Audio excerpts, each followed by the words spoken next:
जय श्री महाकाल किसान भाइयों। मैं आपको बताना चाहता हूं कि जैसे ही आप अपनी कृषि उपज विक्रय करने हेतु मंडियों में जावे तो मेरा ये निवेदन है कि अकेले ना जावे।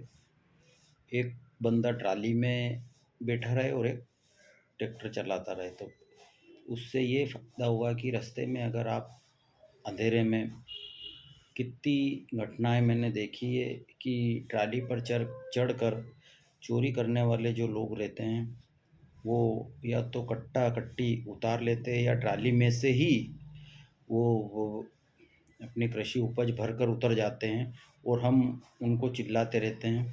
तो या कभी-कभी तो हमें पता ही नहीं चलता कि हमारी ट्राली में से कट्टा या कट्टी उतर गई है। तो इसलिए मेरा ये निवेदन है कि आप जैसे भी जाएँ मंडी में, तो आप एक व्यक्ति ट्राली में बैठा रहे और ध्यान रखें कि अपनी ट्राली में कोई व्यक्ति चढ़कर हमारी कृषि उपज की चोरी तो नहीं कर रहा है। इन सब हेतु प्लीज़ 2 लोग जावे और जैसे ही मंडी में जाए, मंडी में भी अपनी कृषि उपज का विशेष आप ध्यान रखें। कई उदाहरण ऐसे आ चुके हैं कि हमारी ट्राली में से कट्टा उतर गया है, हमारी ट्राली में से बोरा उतर गया है। ऐसे कई उदाहरण मंडियों में हमारे पास आते हैं।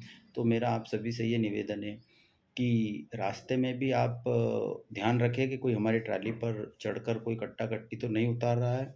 उसके बाद मंडी में भी अगर आप ट्राली छोड़कर अगर कहीं भोजन करने जाते हैं या कहीं टॉयलेट करने जाते हैं या और किसी काम से अगर आप जाते हैं, तो एक व्यक्ति तो ट्राली में बैठा ही रहे और वो अपने कृषि उपज का ध्यान रखे कि कोई हमारी कृषि उपज को चुरा तो नहीं रहा है। ऐसे बहुत सारे उदाहरण हैं किसान भाइयों, जिसमें चोरी होती है और हमें पता भी नहीं चलता। बाद में अगर हम उसका तोल कार्य करवाते हैं तो पता चलता है कि यार हम 11 बोरे लेके आए थे और 10 ही बचे।